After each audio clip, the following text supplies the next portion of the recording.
Good evening.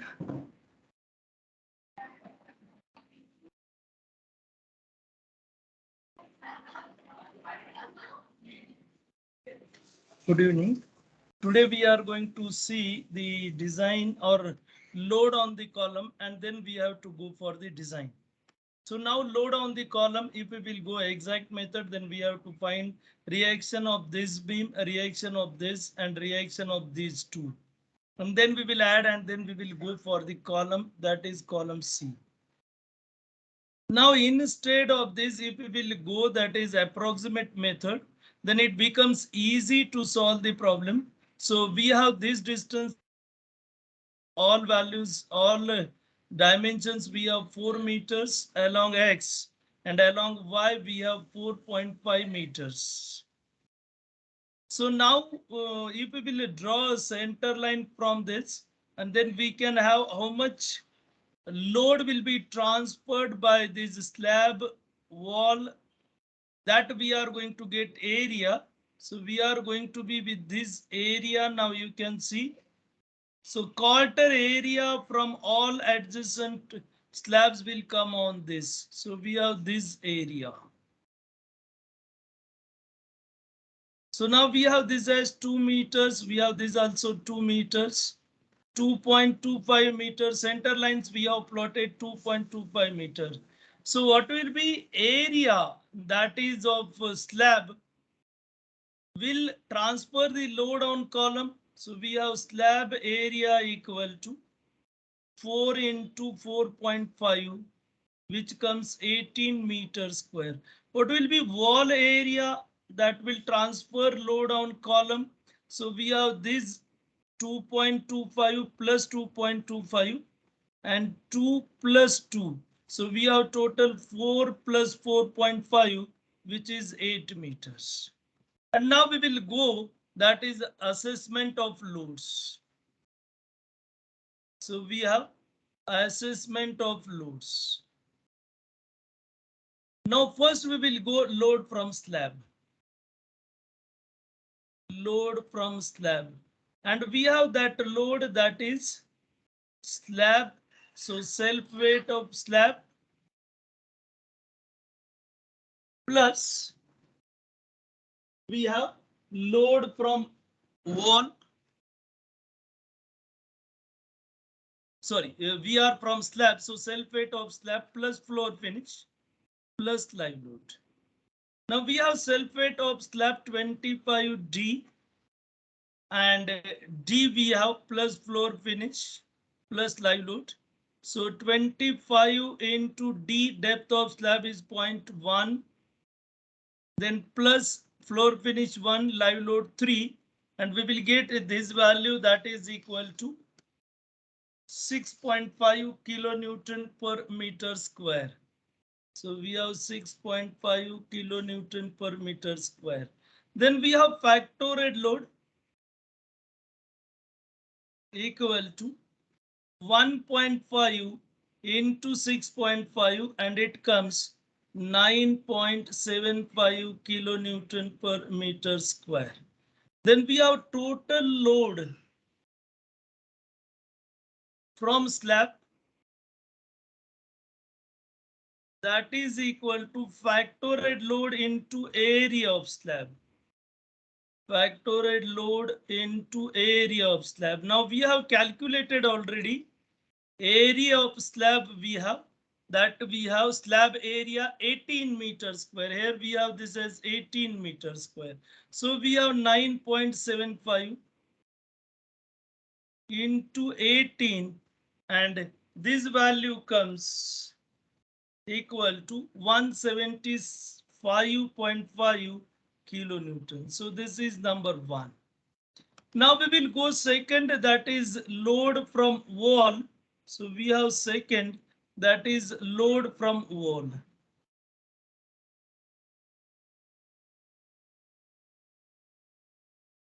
That is equal to, we have intensity, density of machinery multiplied by thickness of wall multiplied by height of wall.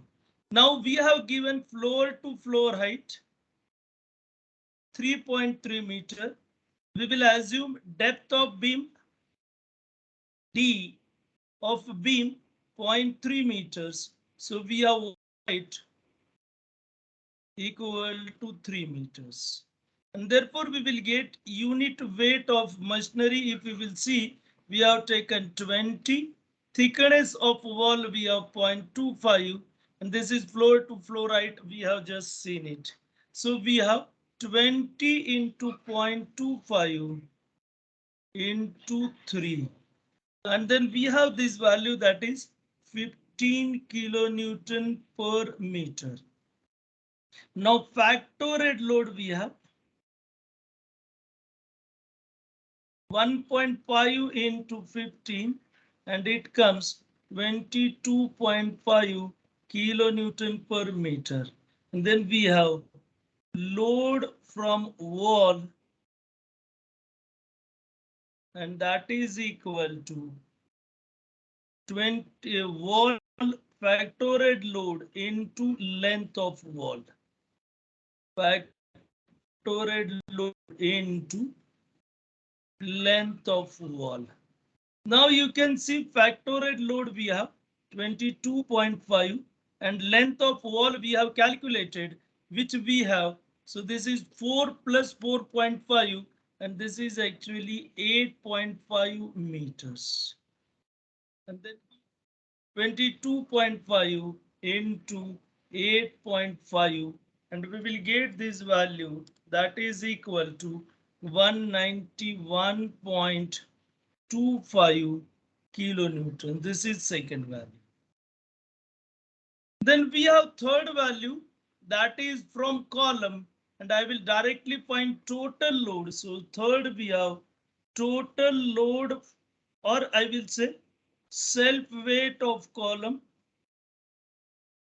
and we have that is equal to 25, 1.5 we have factorial, we have to make it, multiply 25 is unit weight of concrete, 0.275 that is width of column, and we are assuming 450 mm depth, and height we have 3 meters. So here we can write, assume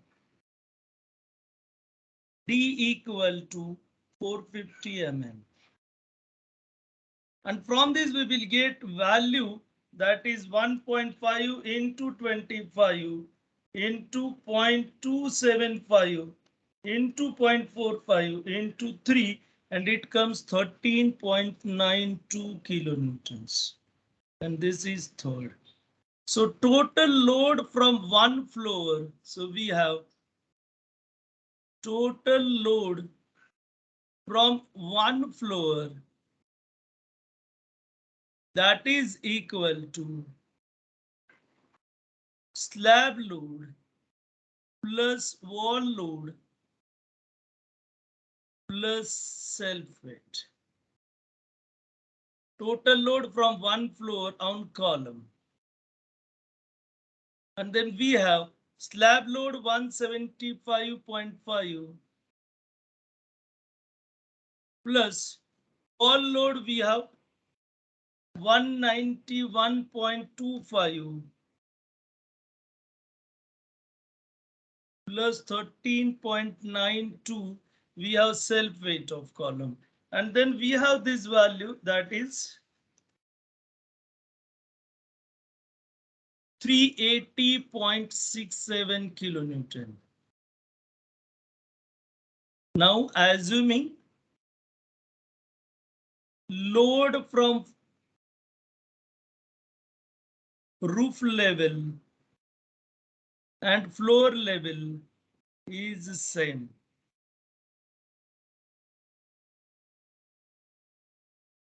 So we have G plus 3. So we have total load of 3 floors.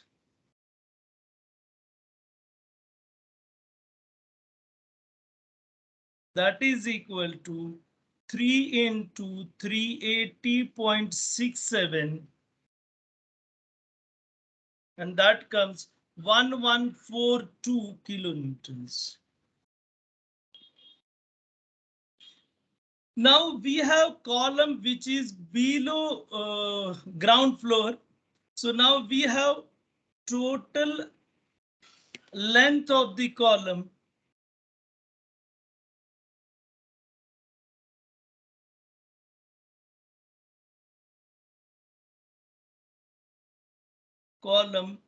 below ground floor level.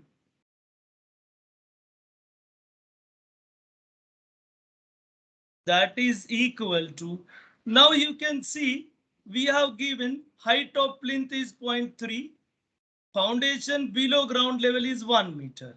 So we have this value, that is 1 plus 0.3. But we have depth of footing, which we will assume 0.5. So 0.5 we have depth of footing. And then from this we will get value 0.8 meter.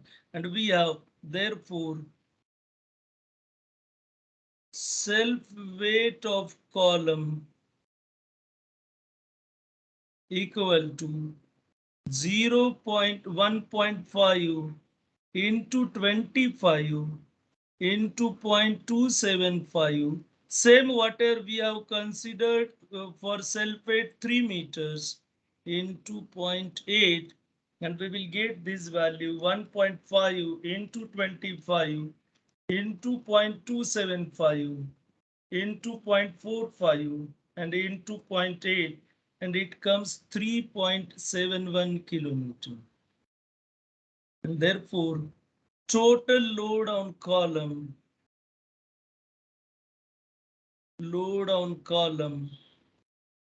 and that is equal to 380 1142 plus 3.71, and it comes 1145.71, because 1142 we have calculated and this is 3.71. Now we have to assume 10% load extra, so add allowances 10% for variation in loads.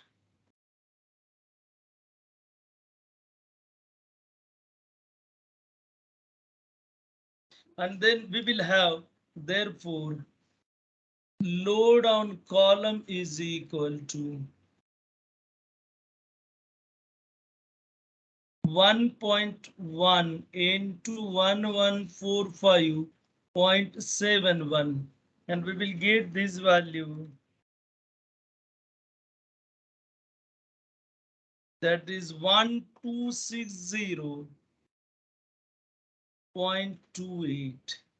And approximately we can take 1260 kilometer, and therefore design column for axial load with minimum eccentricity equal to 1260 kilometer. Now this design we can have, we will solve these problems. So now we will stop here only. Remaining part we will see in the next lecture. So thank you.